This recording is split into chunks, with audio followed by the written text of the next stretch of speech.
Welcome to the Weekly Bat.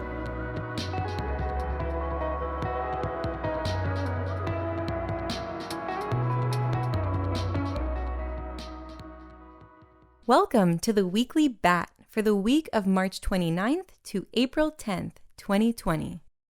Starting off this week with an announcement that Android users will love. New, fully rebuilt Brave for Android boosts performance across the board compared to prior versions. 5% battery savings along with 3% of both data and CPU savings. And now for an excerpt from the accompanying blog post. Results from the experimental evaluation in this blog post were produced by Dr. Matteo Varvello, performance researcher at Brave. The new Brave app for Android, version 1.5.120, is now available for download on the Play Store and has been completely rebuilt over the past few months. The new release is based on the same Chromium code repository as our Brave desktop release and will allow for easier implementations of features and fixes across desktop and mobile thanks to a unified codebase. For example, this unified codebase will enable support for extensions in Android in the future. This new version is a seamless transition for Brave users as the user interface remains the same, but it does provide performance enhancements such as battery savings, 5%, as well as CPU and data savings, 3%, compared to the previous version, which was 1.5.9. These savings are additional to the savings that Brave already realized when compared with major browser vendors, like 30 to 50% bandwidth and battery reduction compared to Chrome, Firefox, and Opera. In addition, these savings make Brave for Android outperform DuckDuckGo, Vivaldi, and Firefox Preview as well, which were recently ranked as top-performing browsers by GreenSpectre. Up next, after a short break, Bat Community Guest AMAs are back. Our guests this week will be Matt Liu, co-founder, and Nick Polden, senior engineer of Origin, the decentralized platform also powering the new Brave Swag Store. The pair will join us on Bat Project on Thursday, April the 16th from 10:30 to 11:30 a.m. Pacific Time to answer your questions and to discuss the future of blockchain-powered commerce, their new decentralized e-commerce platform, dShop, and more. Here's a little bit about Origin. Origin is powering commerce on the blockchain. The Origin platform enables the creation of peer-to-peer marketplaces and e-commerce applications. Origin's technology allows buyers and sellers of goods and services to transact on the distributed open web. Using the Ethereum blockchain and Interplanetary File System, IPFS, participants can interact in a peer-to-peer fashion, allowing for the purchase of goods and services without traditional intermediaries imposing exorbitant fees and onerous terms. Learn more at originprotocol.com. If you come up with any questions for the Origin team between now and Thursday, you can submit them early in the Reddit announcement thread, linked in the Weekly Bat blog post. Of course, I would also encourage you to join the AMA on Thursday while it is live, and you can ask your questions then as well. Next, a community initiative. Tip for a cause. Get Us PPE enhances the safety of healthcare heroes on the front lines of the COVID-19 pandemic by supplying the protective gear, or PPE, they need so that they can keep caring for our loved ones. At Get Us PPE, we believe healthcare workers should not have to fear for their own life because they do not have access to the protective equipment they need. With swift and decisive action from the federal government and strong community support, we can still get the healthcare workers the equipment they need to fight COVID-19. Get Us PPE is a grassroots movement founded by physicians and medical researchers on the front lines of the COVID-19 pandemic. Our team has grown to include engineers, scientists, programmers, and concerned citizens working around the clock to get them and their colleagues the equipment they need. Get Us PPE is a participant in the Brave Ad Grant program. The ad grant gives the organization advertising with Brave ads at no cost, allowing it to engage with the many Brave users who've opted into seeing privacy-respecting ads and being rewarded for their attention. The organization is also fully verified and set up to accept BAT donations. Here's how to donate using the Brave browser. It's easy. Step 1. Get Brave. You can download it for free at brave.com or get it from the Apple App Store or Google Play Store on mobile. Step 2. Activate Brave rewards and ads via the triangular bat logo on the right of the URL bar. Step 3. Browse as you normally would and earn BAT for seeing privacy-respecting ads. Step 4. Tip BAT directly to twitter.com/getusppe or to getusppe.org. Step 5. Click to tweet about your donation and spread awareness for a good cause. Up next, Director of BizDev at Brave, Luke Mulks, was on the Hashoshi Show.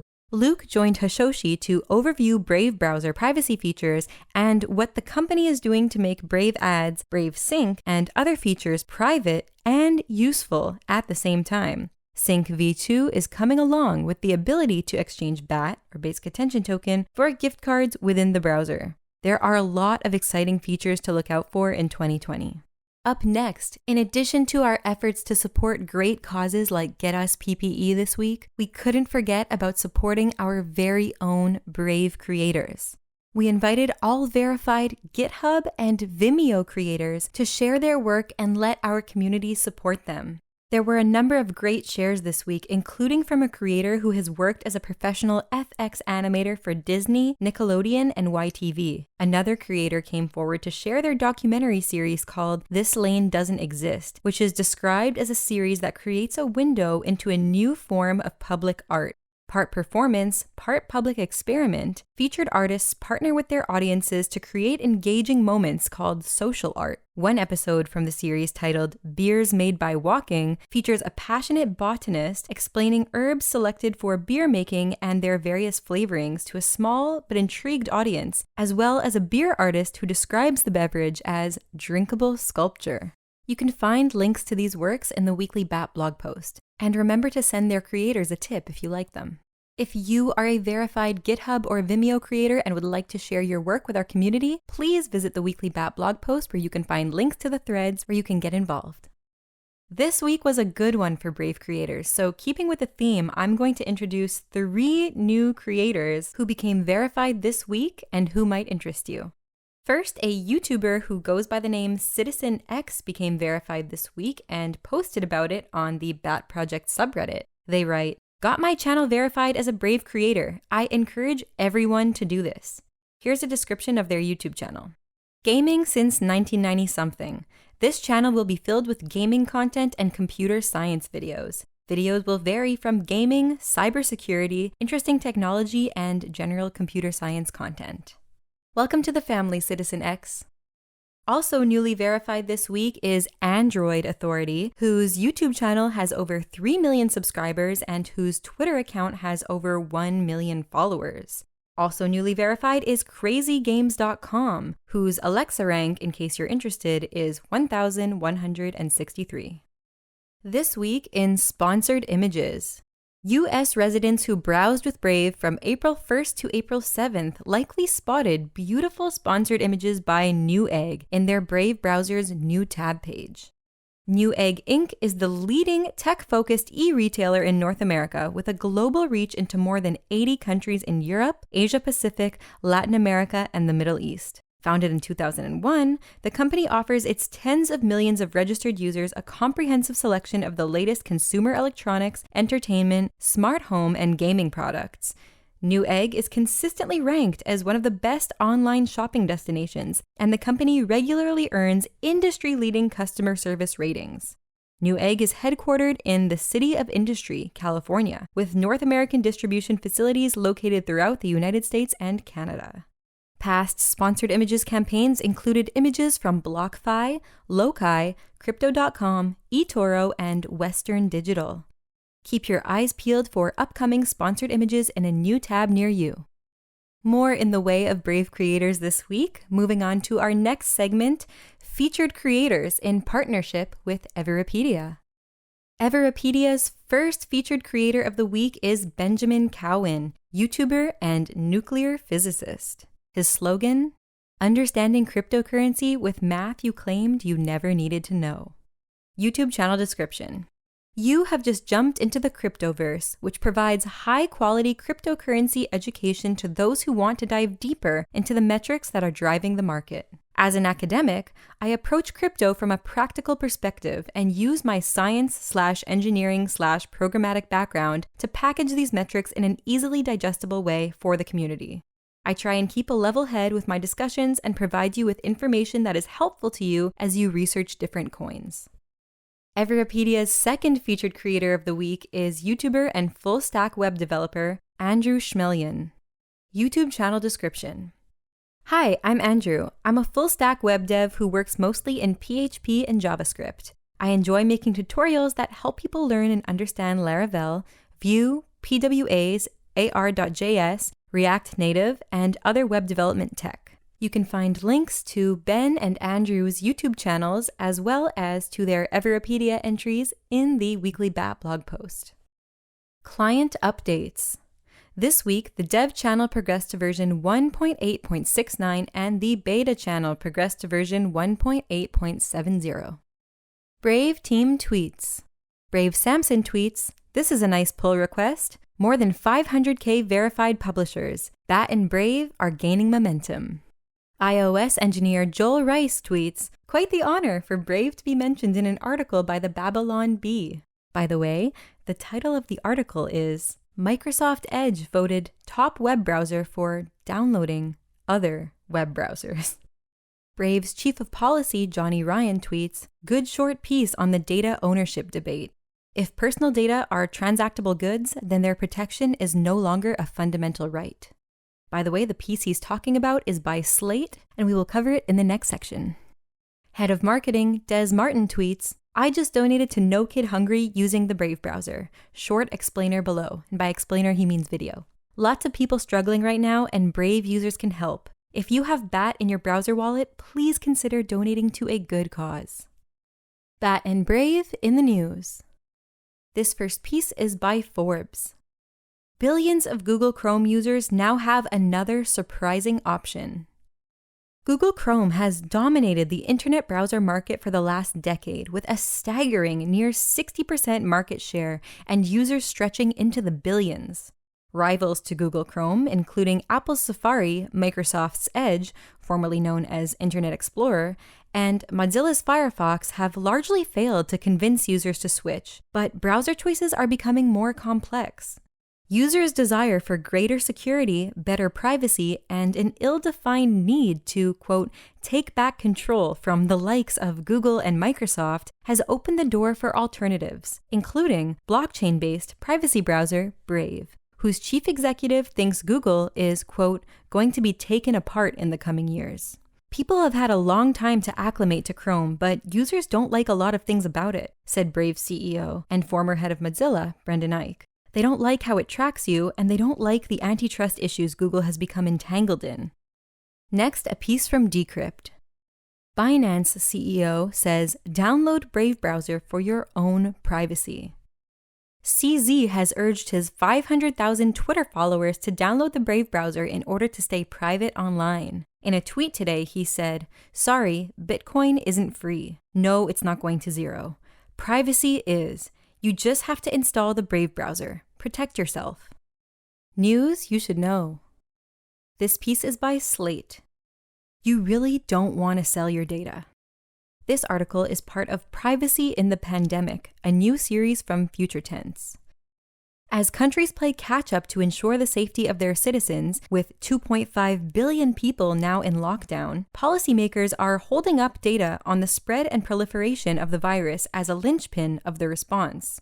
Telecommunications companies offer data on citizens' movements to governments and promote unproven technologies that promise to, quote, contact trace the virus's spread.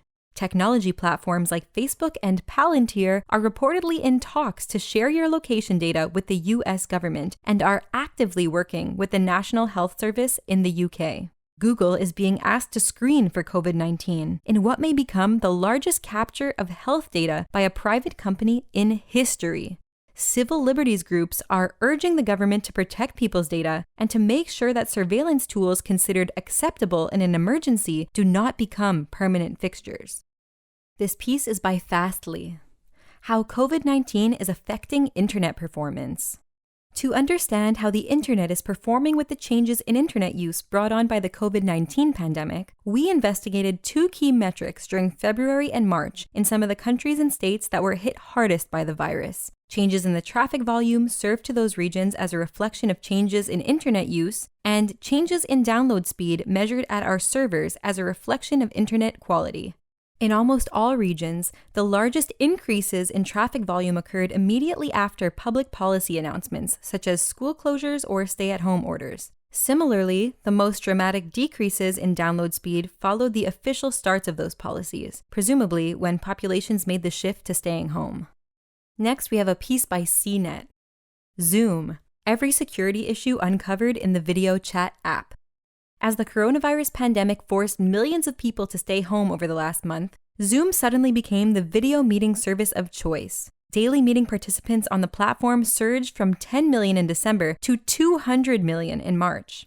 With that popularity came Zoom's privacy risks extending rapidly to massive numbers of people, from built-in attention tracking features to recent upticks in, quote, Zoom bombing, in which uninvited attendees break into and disrupt meetings with hate-filled or pornographic content. Zoom's security practices have been drawing more attention, along with at least 3 lawsuits against the company.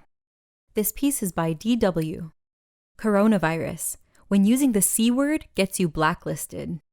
Some of the world's biggest brands are refusing to put their ads next to content about the coronavirus. Despite seeing huge increase in readership, new publishers say they're losing millions of dollars. Technology that allows firms to prevent their advertising from appearing on pornographic or fake news websites is also helping them to blacklist stories related to the coronavirus pandemic. Thousands of advertisers have adopted the controversial marketing strategy in a double blow to the world's most trusted newspapers and news websites, whose revenues are already in freefall because of the sudden, sharp decline in business activity.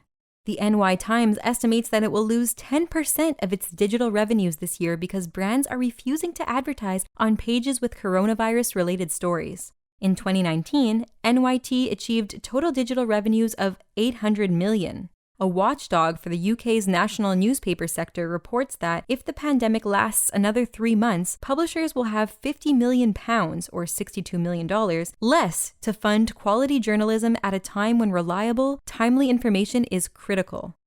Roaring fans. Luis Neal tweets, I don't plan to go back to other browsers. Thanks, Bat Community and Brave.